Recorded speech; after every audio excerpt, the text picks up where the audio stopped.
Hello po, nandito po kami sa medical mission dito po sa Bonnie Avenue. Ito po yung mga kasama po police. Hello po sir, kayo po yung sa nakasama po namin kay Kapitan Batan?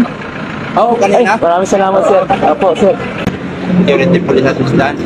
Hindi po natin sila mga kapatid pero dahil maganda po layunin ng MCGI, so suporta po sila rito for security po ng mga tao po. At after po nila na ano po tayo, nabigyan ng tulong doon sa feeding program, nalaman po nila na may medical mission po dito sa Bonnie Avenue ay pumunta po sila para tumulong po sa security. Ano bang mga activity sa medical mission niya? Ano po?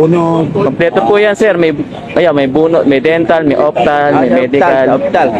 Optal para pagkita natin. Talagang susuporta po sa MCGI Sir. Opo. Thank you po sir. Opo pa. Kain na po namin kayo sir. Sino po pa check up po? Mata. Sige po. Sige po, coordinate lang po natin. Salamat po sa Diyos. Ayun from Barangay San Jose po, nag-feeding program po tayo, tapos nalaman nila may medical mission. Nagpunta po sila dito sa Bonnie Avenue. Salamat po sa Diyos.